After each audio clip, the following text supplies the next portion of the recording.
Deep Dive Film School makes no claim of ownership of the film footage used in this episode. The film footage is owned entirely by the copyright holders. Also, we're going to spoil the hell out of this movie, so this is your warning. Welcome to Deep Dive Film School! Oh, this week we're going to end out our Complicated Failures Festival with the 2012 Wachowski movie, Cloud Atlas, with our friend Fuzz. Let's dive on in. For the true. So glad you did that.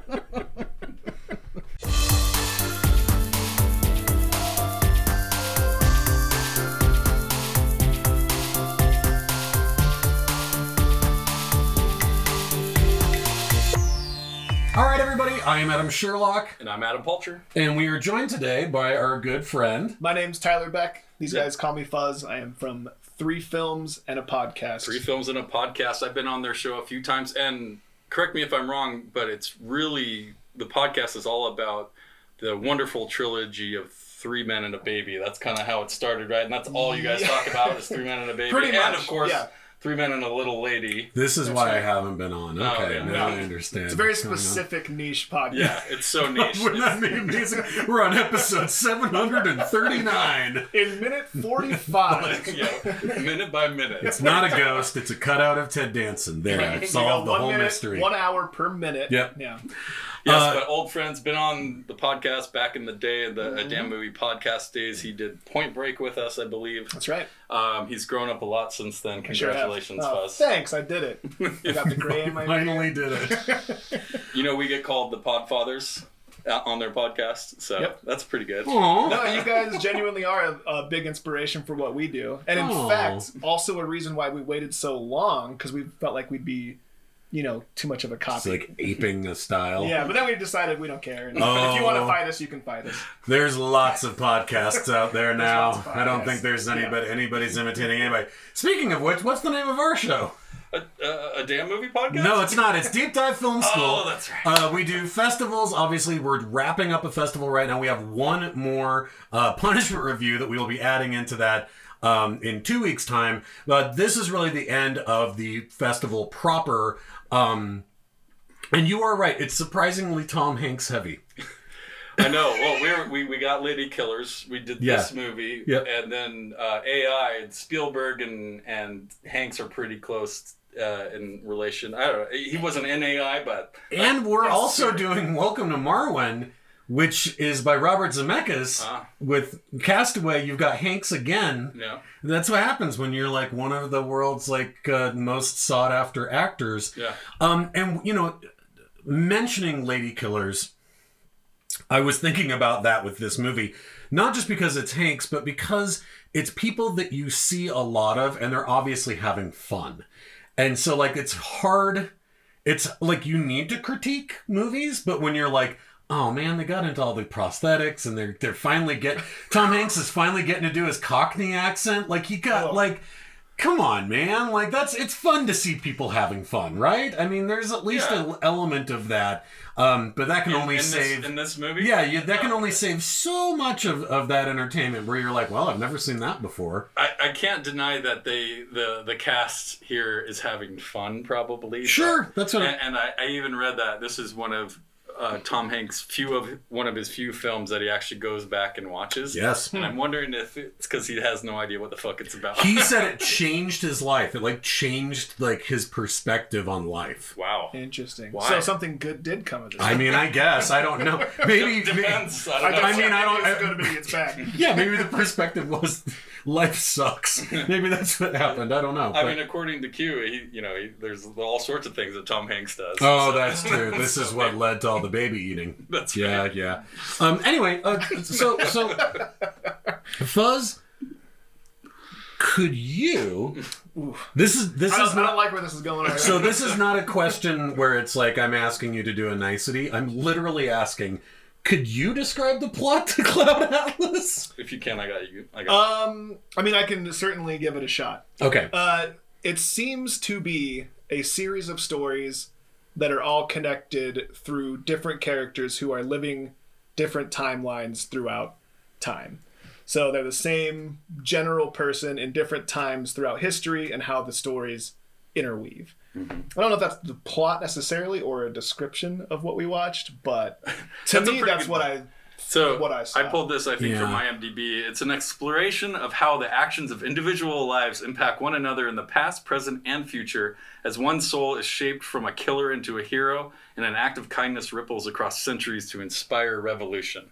Now, the stories that you're talking about, and this is probably my most major gripe with this, is that we get thrown into the middle of all of these stories, and you don't know what you're supposed to connect to. But we have an 1849 diary of an ocean voyage across the Pacific, letters from a composer to his lover, a thriller about a conspiracy at a nuclear power plant, a farce about a publisher in a nursing home, a rebellious clone in a futuristic Korea, and a tale of a tribe living on a post-apocalyptic Hawaii far in the future. Did you guys know that was Hawaii? Not only did I not know that was Hawaii, I didn't know there was a nuclear power plant involved. I didn't know... There's a lot of things you just said. I'm like, oh, I watched this movie 3 days ago, and I didn't get any of that. Yeah, I got some of it. I don't think I knew it was Hawaii. I understood that it was the future. I wasn't even sure because the way they're dressed seems like it's actually a throwback. Like it's further back than we can imagine, but then you see spaceships coming. Yeah, there's like spaceships and lasers, so apparently it's a post-apocalyptic Hawaii. I mean, if you're gonna spend an apocalypse anywhere, why not might Hawaii? as well be Hawaii. This is what I feel like my first. I mean, there's a lot to say about this, obviously, but my first initial feeling. This is the second time I've watched this movie. Can you talk about the first time you watched it? I was stuck on an airplane. Oh, okay. I was going from Salt Lake to Chicago, and so it's about the length of the movie. Yeah. And so I was like, I mean, in any other circumstance, I would have no desire to watch the movie, but I was like, meh, all right. And so it was great because I was like sitting there like, what? For the whole duration of the flight. So I found another instance in which I feel like this movie's perfect to watch. Airplane's a great one because you're stuck. What else are you going to do? Yeah. When I watched this, Paulcher knows this and you know this now, I was having a toothache that day. The next day after I watched this, I had to get the tooth removed. So I was up all night with the toothache. I couldn't sleep. Oh. And I thought that's the perfect time to watch this movie. Yeah, because it's kind of better than a toothache. Yeah, it's like a fever dream. Is it? Yeah, right. It's like a fever dream. So, but my initial thought both times was, I don't dislike the idea of hopping through different timelines, and that these people are maybe different versions of the same people. There's some kind of reincarnation thing going on. Like, I'm not opposed to that. In fact, I love what is it? There's it's a very short story. It's super famous on Reddit, but it was actually the guy who wrote The Martian. Yeah. I can't think of it. That Andy's or Alan. I'm totally spacing Yeah. it. Anyway, we'll put it here. But wrote this short story called The Egg. That's basically this idea of reincarnation, that like there's one being that's living every single life ever. So like at one point, and that's also all three of us, that's everyone everywhere. Yeah. At one time we were all Jesus and Hitler and all the Jews who died in the Holocaust. Like, you have to go and live every single life to finally fully experience like reality. And like watching this movie, I was like, oh, that's fun. Like, that has that kind of a vibe to it. But A, that's not what this is about. And B, whatever it is about, the stories are so barely tangentially connected that it makes me mad. It's it doesn't just make me confused. I'm like, wasted opportunity totally. Number like, 555. Why did you do this? It was like 2 hours into the movie, and they finally had a transition where someone fell when Halle Berry goes into the river in her car, and then they cut to another thing and someone's in water. I'm like, finally they used like a transition that makes sense. Like, what are you waiting for? You've had so many opportunities. You got 300 cuts and you finally have a match cut. So I know we say the Wachowskis directed this, but this is a very interesting way they made this movie. So their composer that they've worked with, Tom Tykwer, also directed this movie and had a hand in it. So the Lilly and Lana directed the 1849, 2144, and 2321 segments. I'll let you figure out which ones those are. And then Tom Tykwer directed the 1936, 1973, and 2012 segments. So they also shot this congruently, like at the same time, and the only people that they used the same were the actors. That's the only difference. So you have two different that's sets, really strange. 2 different sets and 3 different timelines with each director that you're trying to match this up with. It's just fucking chaos. Yeah, I mean, that's actually one of my biggest gripes with the film is we have all these different stories and all these different people, and I understand conceptually why you would have the instinct to have the same actors play all the characters, but I feel like we didn't need that. No. If you're going to already shoot it in that way, why not just have a bunch of different actors and have a giant ensemble of people saying the same character? But if they're different people and different faces just connected by spirit, I don't see why they had to look the same to begin with. Do you know that like there's the futuristic story with the clone sex robot or whatever she's supposed to be. Yeah. And they're like gonna go and they like take her to the secret lab and they take off like the collar that she's wearing, right? And there's like the old Fu Manchu dude there with like the crazy lazy eye. That's Halle Berry. Yeah. I'm like, why? She plays a white guy, right? Yeah. But I'm like, but like literally when you're wearing that much latex and it's like, can you do it? And the old guy goes, meh. I'm like, that had to be Academy Award winner Halle Berry. And in an interview, she was like, it's just so introspective. I mean, it's the first time I've ever played a man. And I'm like, but did you? Like, you just played like a weird, like you played the guy who plays with eyeballs from Blade Runner for like 5 seconds. Like, it's not that, it's like, why is that necessary other than stunting, right? It's a stunt cast thing where it's like, and look at Halle Berry playing. The Wachowskis were low on funds, and they're like, "Hey, we can get like 5 performances out of Tom Hanks in this movie. We're paying him just this." It's like when you get your windshield fixed and you get 12 free dinners from Dos Serranos. Instead, it's like they got like 25,000 free hours of prosthetic makeup, but they couldn't. They couldn't 5 afford Tom Hanks performances. Yeah, they used them all up at once.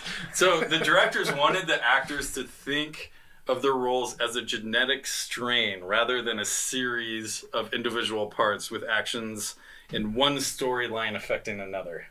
That was the goal. Wait, I don't understand what that means. What does that mean? I just copied and pasted, dude. I don't know. But I think they're, obviously they want to connect the times over, with like, oh, this person looks like this person and this person is a man version of this person and here's the Native American version of Hugh Grant and or whatever, That was fucking bonkers. That was very surprising. So moment. I didn't know that was Hugh Grant. I happened to pause it at that moment, and I was on Amazon Prime, and it shows the actors on the screen. I was like, "Where's Hugh Grant? Where's he?" Look at it. I was like, "That's holy shit." Yeah, that unbelievable. I mean, and I think that to me, it does not do a lot for the overall watching experience, but it's one of the more interesting things to pay attention to while watching it, in my opinion. As I'm like, oh, that's kind of neat, and it's that person doing this thing. But there were so many storylines that not only did I not understand the echo from one to another, I also didn't understand what made it interesting on its own merit as a piece. Like the whole where he's writing letters to his lover, and he goes and he's staying with the composer, and that's when he writes the Cloud Atlas. I was just like, that one in particular really confused me because, spoiler alert, at the end of it, he kills himself.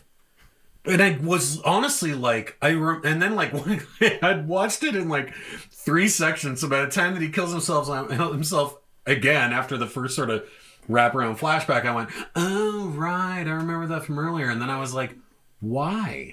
Why does he kill himself? Like, what's the significance of that? Honestly, and same with when his wife dies. So, like, are we supposed to care that his wife is dead? Like, we just met her like 5 minutes ago. Yeah, we haven't spent enough time with her. Like, we haven't, yeah, they're like, I don't know. This movie, like, it was, I think of something like Magnolia, right? Where not everything's connected, but there's some looseness to what they're doing, but it's still an entertaining watch. It's an ensemble thing. Obviously, they're not jumping through time and stuff like that, but like similar things going on, right? Some of the stories, it takes a really long time to figure out why are we seeing this story too. We're an hour into this movie. I'm like, so who am I supposed to care about? What timeline am I supposed to care about? Like, ultimately, there's just way too much shit going on to have this be cohesive enough for enjoyment, if that makes sense. I don't know. I just was I felt like it was all over the place. This is not an original thought by any means, but I feel like it's worth talking about. This movie came out when did this movie come out? Before I started talking out of my ass. 12. Okay, so right about they could have done this. They could have. This movie's way better as a series. Sure. Right, like it just feels like there was way too much that they wanted to do, and they were able to do. It seems like all of it. I bet if this was made today, it would be a series. Absolutely. And I just back in 2012, I don't know if that was as popular of an idea, but yeah. Yeah, I mean they're doing Sense8 now, so I guess I haven't seen it, so I don't know what they're doing with Sense8. But I felt like I was thinking. It seems like the Wachowskis had the ultimate green light here. They were just like.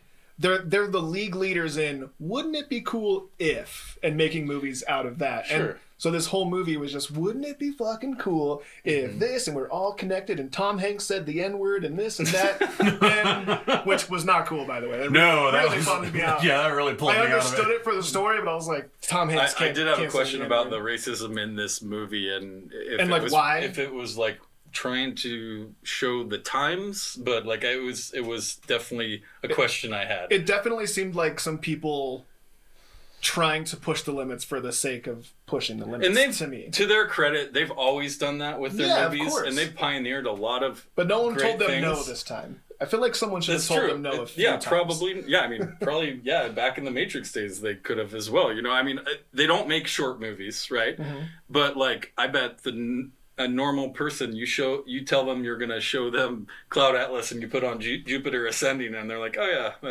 Sure. Same thing. Sure, why not? Well, so I want to circle back to your point because it's the exact same one that I had. So I started thinking about how could this actually work? And obviously, I think the biggest one, again, to not at the risk of repeating myself, is make the stories more connecting. Although this is based on a novel that was this sort of piece of...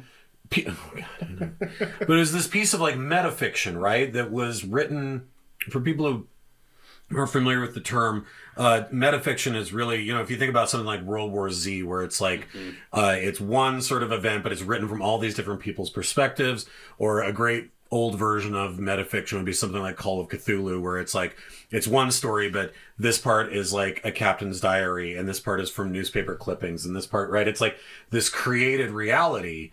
And so I understand that, but even within the novel, I go, why didn't you want the stories to have more echoes? Yeah, like that's what it's missing. That's what it's missing, are those echoes. So obviously that's the first fix. So the book has those. No, it doesn't. The book, I think this is very true to the book. And you go, yeah, and in the book you don't even have Mr. Smith from the Hugo Weaving Matrix playing the bad guy in every single... The demon leprechaun. Right. Okay, we're going to talk about that in a minute. But before we get to that, one way that you could fix this is I pictured a 7-episode Amazon series or Netflix series, sure, right? Each episode an hour long. And what you do is the first 6, think about how amazing this would be if each hour stayed in a timeline. You didn't jump around, right? So you do it chronologically, right? And you get all the way to 6. And then the 7th episode, you do like Cloud Atlas, where you jump back and forth. We've stayed with each one of these worlds long enough that if in episode 7 you can somehow fucking pull off being like, everything's connected, woo! Like, maybe you can pull it off. Because at this point, we care about the characters, right? But we've seen them through each one of these realities. And it'd be really fun because a character like Tom Hanks, if that really is him throughout time being reincarnated to learn different things, we go through his entire arc as a human being, right? Until we finally get to him. From womb to the tomb. Right, from womb to the tomb. From being like a red-haired ginger murderer on a slave ship, all the way to being like the true guy that's like, becomes the great-grandfather to a whole new race of kids with Halle Berry. I'm gonna... I'm gonna, maybe this is a hot take, and I don't think I'd ever thought I would say this, but I hated Tom Hanks in this movie. This might be my least favorite Tom Hanks movie. I mean, it's pretty bad. It's not only is it, and I don't know if I fully blame him for this necessarily, but like, it doesn't seem like his makeup, and he plays like 8 different people in this. Mm-hmm. His makeup seems way more over-exaggerated than everyone else. And it's the first time I've seen Tom Hanks and I thought, acting? You could tell he's acting. And when he's that author murderer guy, I was like, what the fuck is happening? It's so schlocky that it just made me happy. I was like, throw him over the balcony again. I just want to watch that scene. And, seriously, I can't think of another Tom Hanks movie that I'm like, oh, that's terrible. What if so that's another way you could fix this movie, is that the only thing that connects is in each timeline Tom Hanks throws someone over a balcony. That's one, the thing. Like he grabs the stowaway slave and throws him off the ship, and then in the next reality he throws like the composer off of the balcony, and just every time you're like, oh, he's a piece of shit in every reality. So let me ask you, I'm glad no one really disagreed with me when I said Tom Hanks isn't good in this movie, because that's not something I utter usually. No. He may be having fun, but as an audience member, I found myself rolling my eyes more than I should. But let me ask you guys, how biblical is this supposed to be, would you say?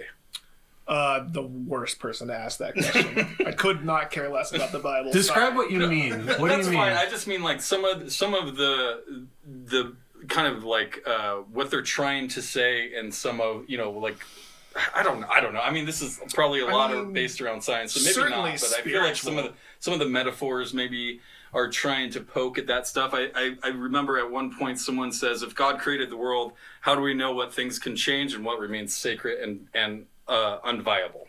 Well, I mean, and that's just it, is if obviously what a movie like Cloud Atlas is trying to get to is that there is no free will, right? Fate has some sort of a captain to it. That is a very religious concept. Yeah.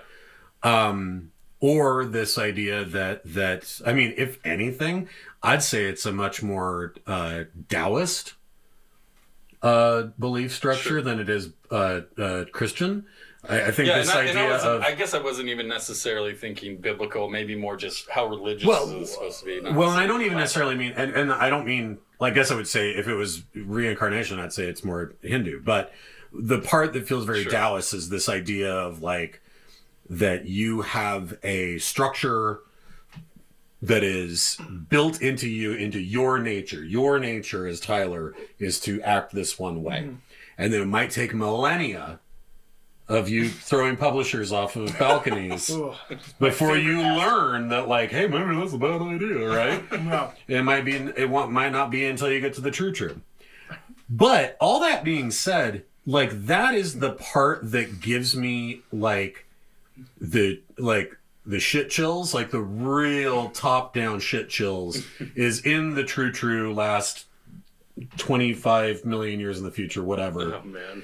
Where everybody's in rags again, is it's like that already, the leap of that, right? The leap of like, I don't know, kind of like weird, like post-Southern plantation talk that Tom Hanks is doing. Yeah, it's like this weird. I wanted to bring that up. Like, patois. It's like Jar Jar Binks language. Yeah, it's like this weird patois. Again, very close to sort of a Cajun patois, which I'm not going to do here.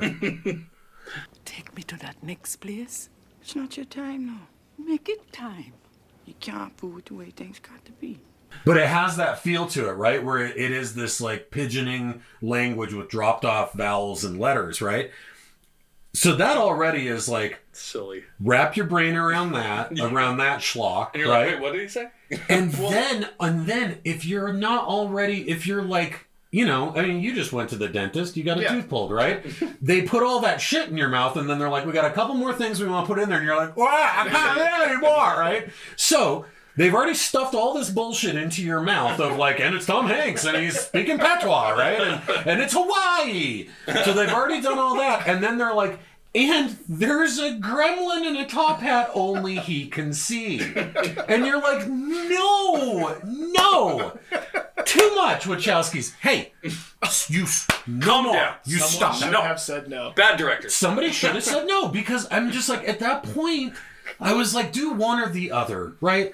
Put the gremlin guy in a different timeline. The worst thing about the whole true speak thing to me was when they needed to make their point, they spoke clear and direct English. Normal English. So it's like, why even do the true? Yeah. Why? Yeah. Why do make the true? Halle Berry and Tom Hanks say true and the whatever the fuck else they said? I mean, By the you're way, right. It is I kind of love Misa. It is sort of Misa step and duty, like language. You have Sure, to try things. You have to differentiate yourself. I understand, but it's like, it's just when you needed to understand what they were saying, they made sure they said it clearly. Yeah, that ain't it, girls. Differentiate yourself, but that ain't it, ladies. I love Tom Hanks. I love Halle Berry. Of course. Yeah. Hugo Weaving's a great actor. Sure. Best. Especially with those tiny little fangs he has in his little sharp teeth, like a terrier. But to your point, there is just way too much going on for a general audience to grasp onto, to try and understand like what the fuck they're trying to say here. Yeah. And I'm all for art films and independent film and all that stuff. This movie was made for $100 million. Oh my God. And it's considered the most expensive independent film ever. It's so many sandwiches, you guys. Sandwich movie, for it's sure. so many sandwiches. I mean, I'm sure that the crew ate well. Lots of people got to work. They got paid. They got sandwiches, yeah. I mean, 2012 this is a recession year, so I mean, you We know, thought the world was ending, so Yeah, why not so- make Cloud But Atlas? I guess, yeah.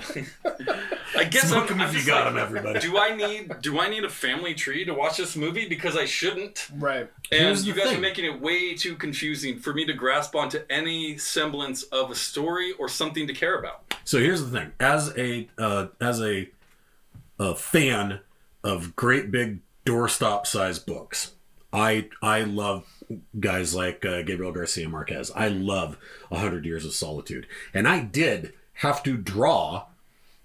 First time I read it, I'm sure there's hundreds of them online now, but pre-internet, first time I read that book, I had to draw my own family tree to keep track of everything. And I wanted to because it was such a joy to read it. Mm-hmm. And that's the thing, is that if you made a ball of tangled up wires, but it was fun to untangle it, then it's okay. But it's almost like through the process, the Wachowskis were so busy seeing if they could pull this thing off, they forgot to make it fun to watch. Yeah. Right? Right. As it goes from sequence to sequence, like the tonal shifts between watching like the publisher is stuck in the old folks home and it's a romp His to get him brother out. put him right? in there. And like that whole sequence, which on its face, I'm like, again, if I was to watch an hour of that, I would have been delighted. Yeah. That was like when they actually do the jailbreak thing and they're in the car and they're revving it up. I was laughing. I was There's like, like this is great. 7 different movies in But this then movie. we cut away from that to like a Soylent Green is made of people thing where it's like, oh, they feed all of the naked sex slaves back to ourselves. I was like, God, I am so bored.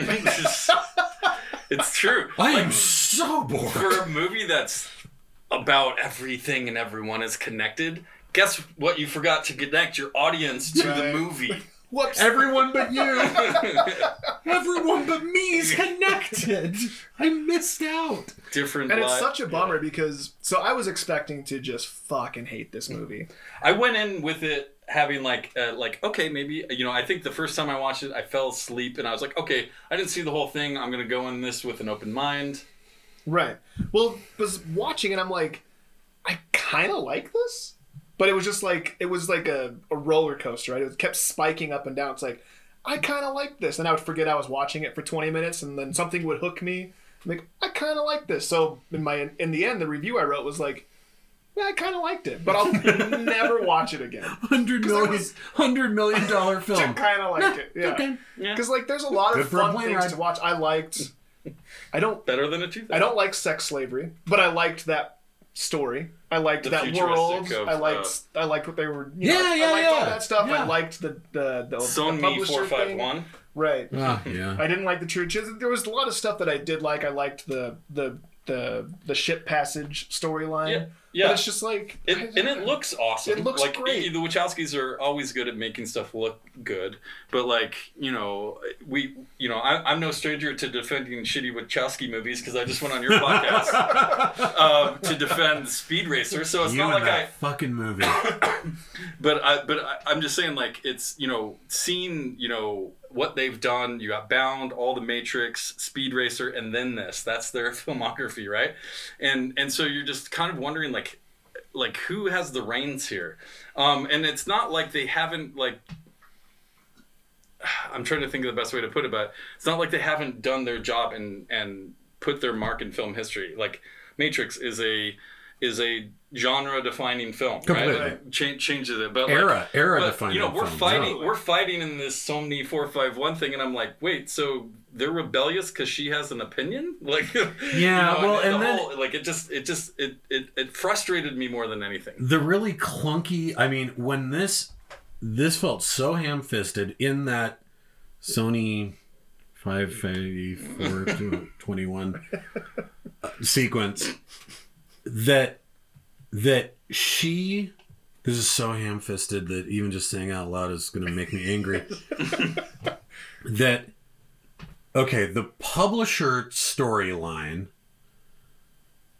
that in that publisher storyline, he says the line in the nursing home, like, I won't be subject to this kind of brutality anymore, or something like that. Right. And that at some point in history, that was an interesting enough story that they made a made-for-TV movie version of it. That's right. And that she, in this future, some reason, 150 years in the future, people are watching made-for-TV movies, and Tom Hanks is the actor who says the line, and then she regurgitates the line like fucking Jeff Lebowski, and says to one of her captors, I will not be subject to this brutality or whatever. Man. And I was like, stop it. You need to stop. Like, I don't even that is so tangential. And that sequence of having Tom Hanks put on the glasses and the curly wig and say that, and then film it, and then play it back for her to watch, and then film that, it is probably worth more than my entire life. Like, that's worth more than, like, having me killed and harvesting me for organs. And that is so fucking sad to me, because it's such a ham-fisted moment in the movie. Listeners, if you could go on the dark web and confirm or deny. I'm pretty sure. I feel pretty confident. Ballparks is all Ballpark, yeah. I mean, just... Don't hit the buy button, but just, I just, like, that to me is such a waste of everyone's talent and time and money and everything. How about the inconsistent voiceover that we get from the guy reading his suicide letter? Oh my God. It's like, over 3 hours, there's one person who does voiceover. Yeah. And it's like, oh yeah, wait, an hour goes by and they haven't even used it. And I'm just like, wait, oh yeah. And he's one of the least interesting people in the entire story, too. Like, I would much rather have the sex robot or whatever she... Do we think that could have been the fix? I don't think it was sex, but I mean, that was the she vibe punched a guy who, like, fake jizzed on her in the restaurant. Yeah, they're in, like, she's kind of in, like, a... You remember Hot Dog on a Stick? It's like that dress. Yes, I do. Yeah. I love Hot Dog on a Stick. I was there yesterday. Dear God. Anyway, it's just it's a real waste of a film. I think, again, the reason why it makes good to wrap up this festival, though, is that I think there is a place for a movie like this. Like, I would love to see something series. that hops through timelines. I love the idea of the TV series. Yeah. I would give this a second chance if they tried to do it that. If they took it and remixed it, and they were like, we're going to go chronologically with each one of these storylines, and then at the very end, we're going to start jumping back and forth, I'd be like, I would, like, again, like something like when they have that special version of Memento that's in order. In order, yeah. Oh, interesting. Yeah, and it's super interesting to watch, but Yeah, I don't know. I love everything about this movie except for the movie itself. Right? Because I feel like That's it's the perfect. same people that made The Matrix. Great. I fucking love The Matrix. Sequels, I even don't hate the sequels. No. And it's like a time travel thing, and it's about the connectivity of the human spirit, and it's about all these things. about that love looks is what it's and about, Tom Hanks and Tyler. Halle Berry. It's like, oh shit. And then you watch it, and it just couldn't have been farther from what you were hoping for. Yeah, I would have loved to have seen the pitch and been in the fly on the wall in the executive meeting where they're talking and approving this movie. Like, I did. oh, So speaking okay, of- so Tom Hanks, all right. I mean, you already have our interest. Halle Berry, oh, okay. Well, you do know that, you talked about them not getting told no. This pitch was shot down multiple times, and it was Tom Hanks every single time that came through and said, I'm still in. You tell me when, and I will be there. I'm glad you said that, because it's a thought I had watching the movie. It's like, oh, everyone in this thought this was going to be their Neo role. This was going to be their Trinity role. This was going to be their Morpheus role. They're like, we saw The Matrix. We didn't get it then, but now we get the Wachowskis. And now, fuck it, I'm going to be Neo. Tom Hanks, he missed the boat, 10 years prior or whatever. To me, that's what this movie was. It was the Wachowskis had this idea, and everyone just greenlit it, and everyone trusted them. And they thought this was their moment. Tom Hanks was finally going to be the big...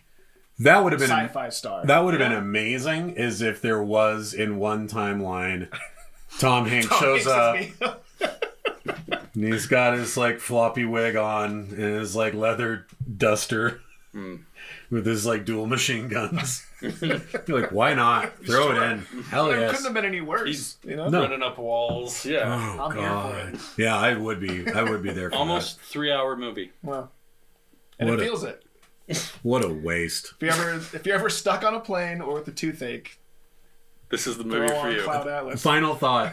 When I watched it the first time on the airplane, I was by myself, so I was sitting by two strangers. No, they weren't strangers. Yeah. Somewhere in the past. They were Connected. they're my lovers in another life. Yes, or I was helping somebody compose something. I don't really know. Wait, did you guys like the song? The Cloud Atlas song? It was fine. It's fine. I dug it. I was into it. Yeah. I think I was expecting it to be garbage, and I was like, "Oh shit, that's No, actually, it's pretty good." and everyone in the movie says, "Oh, it sounds familiar." That sounds Yeah. like something. I thought that part of it is cool, but like use that more if that's really a catalyst Yeah. for some reason. Even when you're in post-apocalyptic Hawaii, can someone play the bongos or something? Sure. I don't know. Bongos, futuristic bongos. These were made from spaceship. No, but what I was gonna say is I was watching it and not thinking anything about it.